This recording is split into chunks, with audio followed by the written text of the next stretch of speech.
आपण पाहताय महाराष्ट्र अनलिमिटेड आणि बुलेटिनच्या सुरुवातीलाच आता एक ब्रेकिंग बातमी येते ती म्हणजे नवनीत राणा यांच्या पोस्टरवर राज ठाकरेंचा फोटो पाहायला मिळालाय।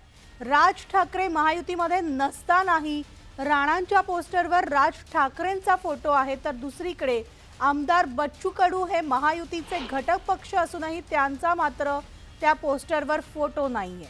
कालच नवनीत राणा यांनी फडणवीसांची भेट घेतली होती। अमरावतीमधून त्या कमळ या चिन्हावर लढणार असल्याचं जाहीर केलंय। मात्र दुसरीकडे राज ठाकरे महायुतीमध्ये सामील होण्याच्या चर्चा सुरू असतानाच नवनीत राणांच्या पोस्टरवर त्यांचा फोटो असल्यामुळे चर्चांना उधाण आलंय।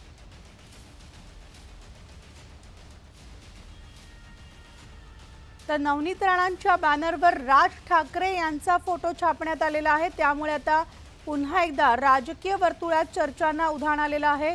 राज ठाकरे यांचा पक्ष मनसे हा महायुतीमध्ये सामील होण्याच्या चर्चा सुरू होत्या, यावर अजूनही शिक्कामोर्तब झालेलं नाही। दरम्यान नवनीत राणा यांनी आपल्या बॅनरवर राज ठाकरे यांचा फोटो छापलेला आहे। तर नवनीत राणा या अमरावतीमधून भाजपच्या कमळ या चिन्हावर निवडणूक लढणार आहेत, तर राणांचं पोस्टर सगळीकडे व्हायरल झालंय।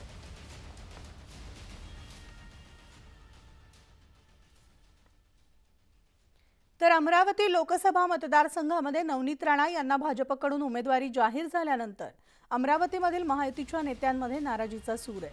प्रहारचे बच्चू कडू आज अमरावती लोकसभा मतदारसंघात नवा उमेदवार देण्यासंदर्भात किंवा पाठिंबा देण्यासंदर्भात निर्णय जाहीर करणार आहेत। बच्चू कडू यांच्या भूमिकेकडे आता सगळ्यांचंच लक्ष लागलंय।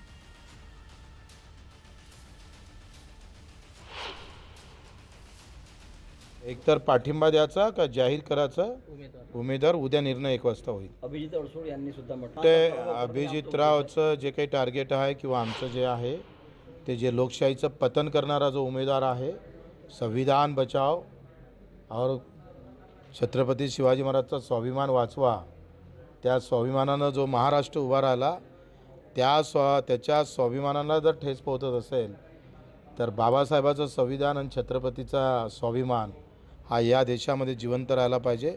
याच्यासाठी ही लढाई आहे, ही निवडणूक नाही लढाई म्हणून स्वीकारू।